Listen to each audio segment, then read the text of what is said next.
अभी आपने खबर तो सुनी ली होगी, गाजियाबाद के लोनी इलाके में एक्स मुस्लिम सलीम वास्ती को चाकू से बहुत बुरी तरीके से घायल कर दिया गया है एंड उसकी हालत काफी गंभीर है। सलीम वास्तिक पर जानलेवा हमला हुआ है। 2 हमलावरों ने चाकू से गर्दन पर वार किया है।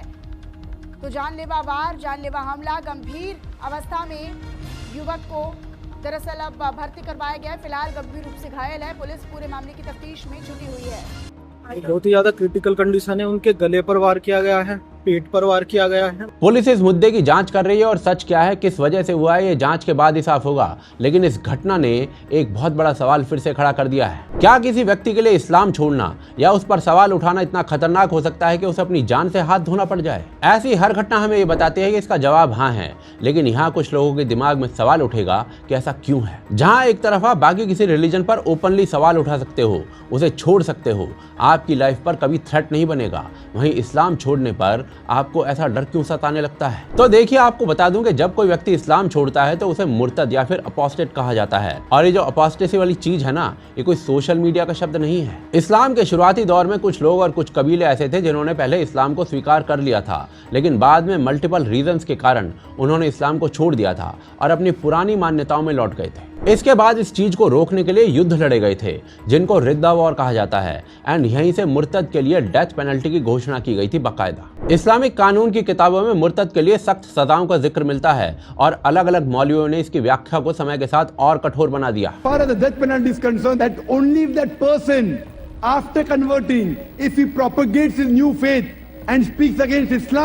Then the penalty of death is there. The Prophet alayhi salatu wasalam said, whoever changes his religion, then his prescribed punishment is to be executed. To become a Muslim, you have to be serious. You have to be real.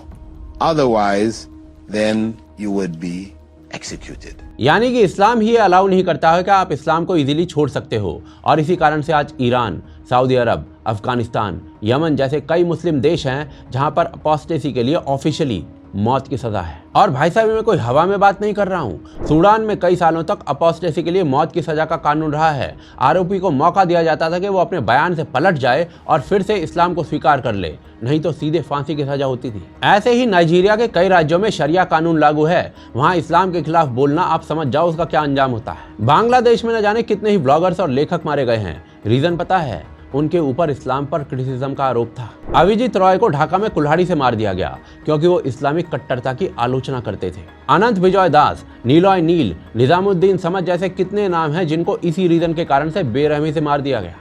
In fact एक college के professor को तो उनके college के बच्चों ने ही मार डाला। बाकी भाई साहब, पाकिस्तान की तो बात ही छोड़ दीजिए। मशाल खान को विश्वविद्यालय के परिसर में भीड़ ने मार दिया था। बाद में जांच में पता चला था कि मशाल खान पर ब्लास्फेमी के आरोप ही गलत थे। श्रीलंका के प्रियंथा कुमार को फैक्ट्री के अंदर भीड़ ने मार दिया था क्योंकि उस पर भी सिमिलर आरोप थे। यानी सिर्फ आप पर शक भी हो तो आपके खिलाफ एक भीड़ आकर कुछ भी कर देती है। दुनिया के कई हिस्सों में एक्स मुस्लिम लोगों ने बताया है कि उनका इस्लाम छोड़ने के बाद सोसाइटी तो छोड़ दीजिए, खुद उनके परिवार वाले उनकी जान के दुश्मन बन जाते हैं। पाकिस्तान के एक एक्स मुस्लिम स्पार्टकस ने यूट्यूब पर अपनी ऐसी कहानी बताई थी। पांड की तरफ जा रहा था तो आगे से जो है वो गन्ने छुप के बैठे हुए थे, 3-4 आदमी थे। उठा लिया। उठाने के बाद मेरी आंखों पे पट्टी बांधी हुई थी, मुझे नहीं पता कहाँ ले गए, किस जगह पर ले गए, और टॉर्चर करना शुरू कर दिया, थप्पड़ मारने शुरू कर दिए कि तुमने पे दिखाए थे कि मेरी बॉडी को किस तरह से जो है उन्होंने सिगरेट बड्स के साथ टॉर्चर किया, कट्स लगाए ब्लेड के साथ। फिर कट्स लगाने के बाद उनके ऊपर जो है वो सॉल्ट फेंकते थे।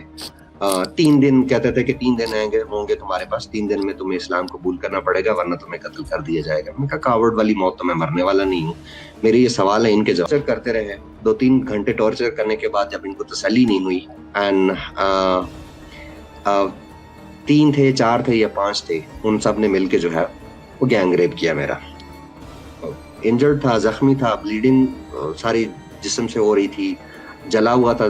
तो मैं ये नहीं चाहता था कि मेरी माँ मुझे इस हालत में देखे। दोस्त के पास गया और वहां पर उसकी बहन थी या कजन थी, उसने मुझे स्टिचअप किया, उससे थोड़े से पैसे लिए। बहन ने मुझे बताया कि ये सारा करवाने वाली जो है वो मेरी अपनी माँ थी। अब देखिए, बाकी देशों का समझ में आता है कि वहां पर डेमोक्रेसी नहीं है, ये देश शरिया कानून से भी चल रहे हैं, तो ज्यादा कुछ एक्सपेक्ट नहीं कर सकते हो। लेकिन आयरनी देखिए कि भारत जैसा देश जहां पर हिंदू मेजोरिटी में है, डेमोक्रेसी भी है, वहां भी ये लोग सुरक्षित नहीं है। और इसीलिए कुछ रिपोर्ट्स के मुताबिक भारत में ऐसे एक्स मुस्लिम भी हैं जो सुबह जाकर मस्जिदों में अजान पढ़ते हैं और शाम में मदरसों में बच्चों को तालीम भी दे रहे हैं। इस टॉपिक के ऊपर एक डॉक्यूमेंट्री मूवी बनी थी, इस्लाम नॉन बिलीवर्स बाय दिया खान, जिसमें एक्स मुस्लिम्स के एक्सपीरियंसेस को बताया गया था।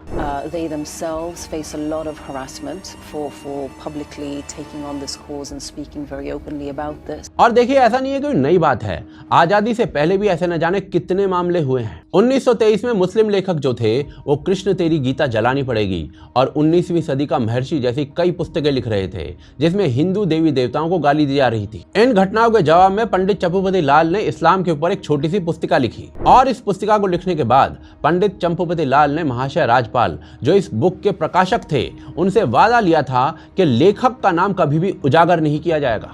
और इसी कारण से ये जो बुक थी वो दूध का दूध और पानी का पानी नाम से अनाम रूप से प्रकाशित हुई थी। ये छोटी सी बुक छपते ही लाहौर में दंगे शुरू हो गए थे और देखते ही देखते ये बुक पूरे ब्रिटिश इंडिया में सेंसेशन बन गई थी और पहली छपाई आउट ऑफ स्टॉक चली गई थी। इसके बाद महात्मा गांधी ने भी अपने साप्ताहिक यंग इंडिया में इस पुस्तक की काफी निंदा की थी और कहा था कि ऐसी बुक्स जो हैं वो समाज में जहर फैलाती हैं। आयरनी देखिए कि इससे पहले महात्मा गांधी ने जो पुस्तकें लिखी जा रही थी ना कि कृष्ण तेरी गीता जलानी पड़ेगी, उन पर एक शब्द नहीं बोला था। खैर, इसके बाद ये मुद्दा राष्ट्रीय मुद्दा बन गया था। ब्रिटिश सरकार ने भी मुस्लिम प्रेशर को देखते हुए इसकी दूसरी छपाई पहले से ही प्रतिबंधित कर दी थी और ये प्रतिबंध आज भी औपचारिक रूप से भारत के अंदर लगा हुआ है। हालांकि इंटरनेट पर इस बुक की कॉपियां मिल जाती हैं। इसके बाद महाशय राजपाल के खिलाफ कई विरोध प्रदर्शन हुए, उन्हें बीच बीच में मारने की भी कोशिश की जाती रही पर वो बच जाते थे।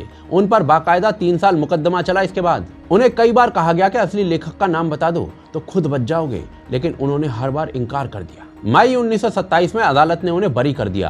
फैसले के बाद वापस से कई जगह दंगे हो गए।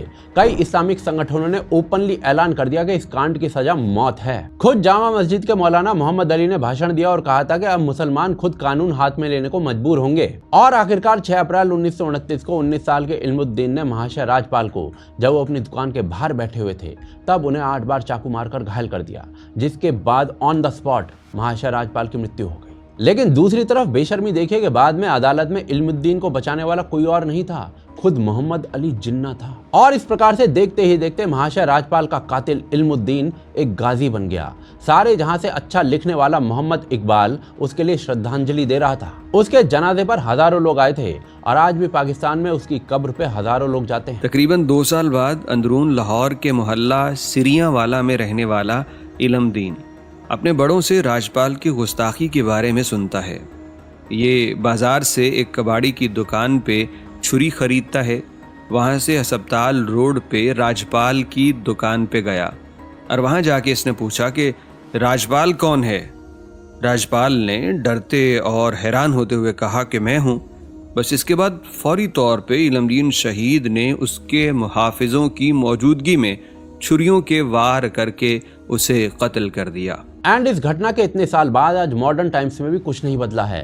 कन्हैया लाल, नुपुर शर्मा और अब सलीम वास्तिक, ऐसे न जाने कितने एग्जाम्पल्स मौजूद हैं। अनफॉर्चुनेटली आगे भी आ सकते हैं, क्योंकि हमारी जुडिशरी और हमारी सरकार जब एक्शन लेना होता है ना, तब ये स्ट्रीट पावर के आगे घुटने टेक देते हैं। इनफैक्ट आज ऐसे कई एक्स मुस्लिम्स हैं जिनको डेली ऑनलाइन डेथ थ्रेट्स मिलती हैं, लाइव स्ट्रीम्स के दौरान मारने के थ्रेट्स आते हैं। भारत की न्यायपालिकाओं को तो क्या ही कहना, वीडियो एविडेंस होने के बाद भी कन्हैया लाल के कातिलों को बेल पर छोड़ दिया जाता है। देखिए, सवाल आखिर वही है कि अगर कोई व्यक्ति अपने रिलीजन से सवाल पूछना चाहता है या फिर उसे छोड़ना चाहता है तो उसकी जान खतरे में क्यों पड़नी चाहिए? ये तो हर व्यक्ति का एक बेसिक सा अधिकार होना चाहिए कि वो अपने बिलीफ को चुने या छोड़े। सलीम वास्तिक के पीछे भी ज़ॉम्बीज़ की भीड़ को उसी बंदे ने छोड़ा था जो नुपुर शर्मा के कांड के लिए पूरी तरीके से जिम्मेदार था, मोहम्मद जुबैर। देखिए, क्रिटिसिज्म ऑफ रिलीजन एक बेसिक सा राइट है, चाहे वेदों का हो, चाहे बाइबल का हो या फिर कुरान का हो, और ऐसा करने वाले ज्यादातर लोग रिफॉर्मर्स होते हैं। लेकिन कट्टरपंथियों को बेसिक सी बात समझ में नहीं आती है। सलीम वास्तिक के साथ जो कुछ भी हुआ है वो एक रिमाइंडर है